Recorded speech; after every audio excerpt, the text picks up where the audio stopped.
അളിയോ ഏയ് രാവിലെ ഇങ്ങനെ ഇരുന്ന് ഉറങ്ങല്ലേ? ഇതൊന്നും നല്ല മടിയന്മാരുടെ ഒരു ശീലമാണ് ഇതൊക്കെ. ഓടൊക്കെ സമയാസമയം മാറ്റണം. നല്ല മഴ പെയ്തപ്പോഴേ എനിക്ക് വന്നു. നമ്മളവിടെ രക്ഷയില്ലേട്ടാ. ഡേയ് ചോർന്ന് കിടക്കണം. നിനക്ക് ഒരു ഉത്തരവാദിത്വമല്ല വന്നു അളിയോ ഒന്നിങ്ങോട്ട് നോക്ക്, ഒരു സന്തോഷം പറയട്ടെ. യു പിയിൽ ഇലക്ഷന് ഇപ്രാവശ്യം ഞങ്ങളുടെ പാർട്ടി മത്സരിക്കുന്നുണ്ട്. ഇനിയിപ്പോൾ ഇലക്ഷൻ ക്യാമ്പയിനിങ്ങിന് മിക്കവാറും ഒരു മാസം അവിടെ പോകേണ്ടി വരും. എല്ലാം എൻ്റെ തലയിലാണെന്നേ. പിന്നെ എന്ത് ചെയ്യാം, നമ്മൾ പാർട്ടി പ്രവർത്തിച്ചിട്ട് ഇപ്പോൾ ഇങ്ങനെ ഒരു വലിയ സംഭവം ഉണ്ടായില്ലേ. അമ്മയുടെ മാമ ഒരു സന്തോഷം പങ്കിടട്ടെ. അവിൽദാർ മാമോ, അയ്യോ ഞങ്ങൾ യു പിയിലോട്ടൊക്കെ പോകണ്ട, പ്രാർത്ഥിക്കണേ. അമ്മോ മാമ ഒരു സന്തോഷം പങ്കിടട്ടെ. അമ്മ എന്താ നിനക്ക് പ്രാന്തണം കളിക്കുന്ന കളിക്കുന്ന നേരെ പോ.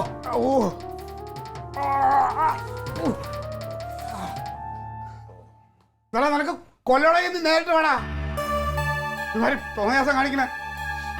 നിന്റെ വീട്ടിൽ വന്ന ഇഷ്ടം ഞാൻ പറയണം, അല്ലാതെ ചവിട്ടി കൊല്ലല്ലോ വേണ്ട ആളുകളെ. എന്തോന്ന് കണ്ടായത് കണ്ട ഒരു നല്ല വാക്ക് പറയാനായിട്ട് ഞാൻ ഇവിടെ വന്നപ്പോ എന്നെ ചവിട്ടി തള്ളിയിട്ട് കൊല്ലാൻ നോക്കിയവൻ. പിന്നെ അവനില്ല പണ്ട് വരുന്ന തലവേദന വീണ്ടും തലവേദന അല്ല, പ്രാന്താണ്, പ്രാന്ത്, മുഴുത്ത പ്രാന്ത്. എവിടെയെങ്കിലും കൊണ്ടിടാമ, അല്ലെങ്കിൽ അവൻ വിചാരിക്കണം അവന്റെ പെങ്ങൾക്ക് ചെലവിന് കൊടുക്കുന്ന ഒരാളാണെന്ന്. ആ വിചാരമില്ല അവന്. ഓ നീ അങ്ങ് ഉണ്ടാക്കാന കൊടാടുന്നു വെച്ചിട്ടുണ്ട് കേട്ടാ. ക്ലീറ്റോ ചേട്ടാ ഒന്നും വിചാരിക്കല്ലേ, മുണ്ട് ഞാൻ കഴുകിത്തരാം. അതില്ലെങ്കിൽ നീ എന്നെ കഴിയണം, ഞാൻ തക്കളിയിലെ കൊടുത്തുവിടും.